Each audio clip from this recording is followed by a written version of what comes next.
Puji Tuhan, salam sejahtera dalam kasih Tuhan kita Yesus Kristus.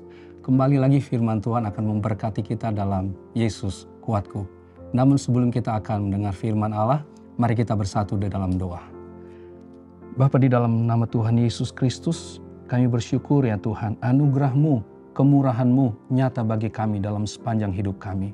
Tuhan, sebelum kami melakukan segala aktivitas kami hari ini, kami akan diberkati lewat firman-Mu. Roh Kudus buat kami mengerti apa yang menjadi isi hati Tuhan untuk kami lakukan melalui firman-Mu supaya kami alami keberkatan dari firman Tuhan pada saat ini. Terpujilah nama-Mu. Kami berdoa mengucap syukur di dalam nama Tuhan Yesus Kristus. Haleluya. Amin. Puji Tuhan.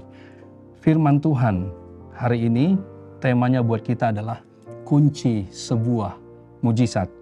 Diambil dari Matius pasal 17 ayat yang ke-20. Saya akan bacakan ayat ini, Matius pasal 17 ayat 20, firman Tuhan berkata demikian.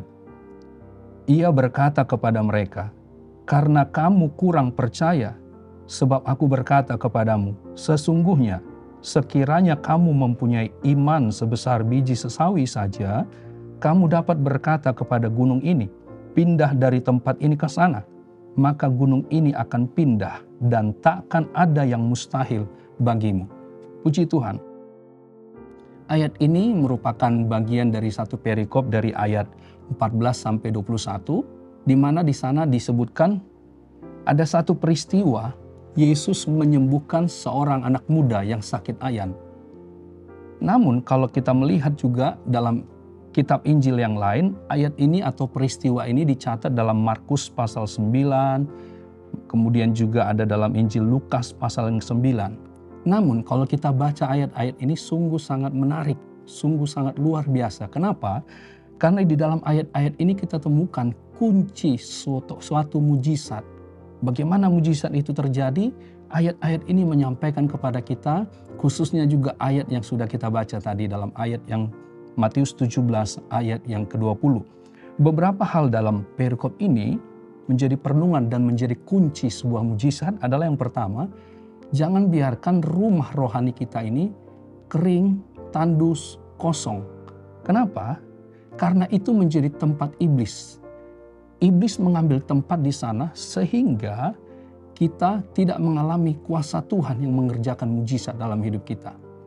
Kalau kita melihat peristiwa, saya katakan tadi perikop ayat yang ke-14 sampai ayat 21, di mana di sana disebutkan seseorang bisa sakit karena dirasuk setan. Kalau dibandingkan dengan Markus pasal 9, di sana disebutkan bahwa seseorang karena iblis merasuk, dikatakan bisa membuat bisu, mulutnya bahkan berbusa, bahkan dikatakan giginya berkertakan. Malah juga disebut tubuhnya menjadi kejang. Sehingga kita kenal juga dengan sakit ini disebut sakit ayan. Tapi kalau kita memperhatikan, ternyata hal ini karena iblis merasuk seseorang. Sehingga hal yang pertama ingin kita pastikan dalam hidup kita, jangan biarkan tempat atau rumah rohani kita ini kosong, tandus, kering. Karena iblis mengambil tempat di sana.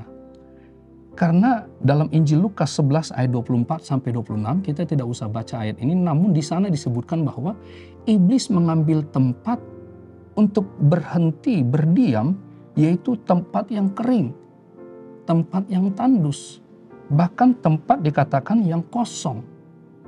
Jadi yang pertama, kunci sebuah mujizat, isilah hidup kita ini dengan firman dan kuasa Roh Kudus. Supaya apa? Firman itu mengerjakan yang luar biasa, yang ajaib. Kuasa Tuhan itu bekerja dalam diri kita, maka terjadi mujizat. Kemudian, hal yang kedua, jangan andalkan kuasa manusia supaya terjadi mujizat. Andalkanlah kuasa Tuhan. Ya, andalkanlah kuasa Tuhan. Kenapa? Kalau kita melihat dalam satu perikop tadi, satu peristiwa di mana seorang muda yang sakit ayan Tuhan sembuhkan, dikatakan sebelum Yesus menyembuhkan seorang muda ini, murid-murid atau lebih tepatnya ayah dari yang sakit ini dan beberapa ahli Taurat Dan murid-murid mencoba mendoakankah, mencoba untuk menyembuhkan yang sakit ini. Tapi apa yang terjadi? Tidak ada kesembuhan. Namun ketika Yesus datang, dia berkata bahwa kedua atau mereka ini adalah orang-orang yang tidak percaya dan sesat. Kenapa? Karena mereka mengandalkan kuasa manusia untuk melakukan hal yang mustahil. Jadi hal yang kedua saya ingin menyampaikan bahwa supaya terjadi mujizat, andalkanlah kuasa Tuhan. Karena kuasa Tuhan itulah yang membuat hal yang mustahil pasti akan terjadi. Dengan kuasa manusia tidak akan mungkin. Tapi dengan kuasa Tuhan ada mujizat terjadi. Kemudian yang ketiga, ayat pokok yang sudah kita baca tadi, yaitu apa? Ia berkata kepada mereka, karena kamu kurang percaya. Jadi ini kuncinya saudara-saudara. Kalau ingin kita alami mujizat, dikatakan Yesus berkata, milikilah iman, percaya yang sungguh. Karena apa? Kalau kita dikatakan kurang percaya, berarti ada pengertian di dalamnya bahwa kita ini ada keraguan, ada kebimbangan. Ada hal dalam diri kita ini yang meragukan kuasa Tuhan sehingga tidak terjadi mujizat. Karena itu firman Tuhan mengajarkan kepada kita dikatakan, sebab aku berkata kepadamu sesungguhnya sekiranya kamu mempunyai iman sebesar biji sesawi saja. Artinya apa? Tetap percaya. Percaya bahwa Allah dengan kuasanya melakukan mujizat. Dikatakan karena kamu kurang percaya. Di dalamnya ada kebimbangan. Ada keraguan.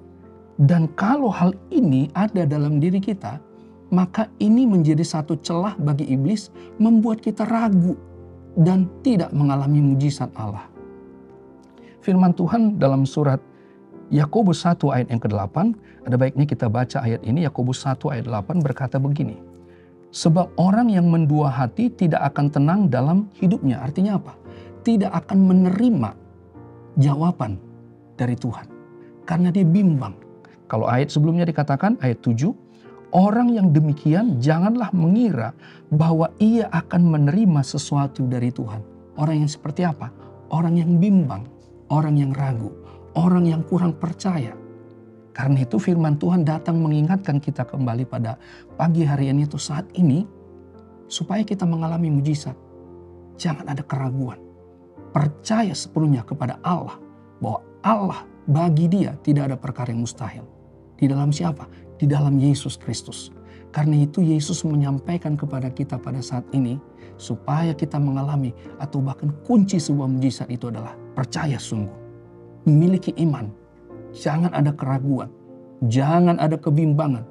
Karena di dalam hal itu, iblis memperoleh celah. Sehingga dia menggocok hati kita. Sehingga dia membuat hati kita bimbang dan tidak mengalami mujizat. Dan karena orang yang bimbang itu tidak akan mengalami, tidak akan menerima sesuatu dari Tuhan. Dan firman Tuhan juga mengingatkan kepada kita bagaimana untuk merawat iman itu agar tetap utuh, tetap percaya sungguh kepada Tuhan. Firman Tuhan dalam perikop tadi saya katakan di awal ayat 14-21, khususnya ayat 21 dikatakan kita merawatnya dengan apa? Dengan berdoa, bahkan disertai juga dengan berpuasa. Jadi supaya iman kita teguh dan dengan iman itu kita tidak bimbang, kita percaya sungguh mujizat terjadi, maka kita perlu jaga hubungan kita intim dengan Tuhan di dalam doa, bahkan di dalam penyangkalan diri, berpuasa, maka di situ kita akan alami Tuhan semakin nyatakan kuasanya buat kita dan mujizat itu pasti akan terjadi. Puji Tuhan, saya percaya hari ini, saat ini kita alami mujizat dari Tuhan lewat firman Tuhan yang kita sudah dengar dan memberkati kehidupan kita. Haleluya, Tuhan Yesus kiranya memberkati. Demikian firman Tuhan buat kita semua dan mari kita akhiri di dalam doa. Bapa dalam sorga, dalam nama Yesus Kristus, terima kasih Tuhan firman-Mu mengingatkan kami lagi bahwa kami harus sungguh percaya supaya kami mengalami mujizat Tuhan. Kuasa-Mu nyata bagi kami, bagi orang yang percaya. Tuhan tolong kami, kuatkan iman kami, teguhkan kami terus supaya kami mengalami kuasa-Mu dan mengalami berbagai mujizat Allah nyata dalam kehidupan kami. Terpujilah nama-Mu. Ini doa kami dan kami terima firman-Mu dalam nama Tuhan Yesus Kristus. Haleluya. Amin. Puji Tuhan, bersama Yesus aku kuat. Haleluya.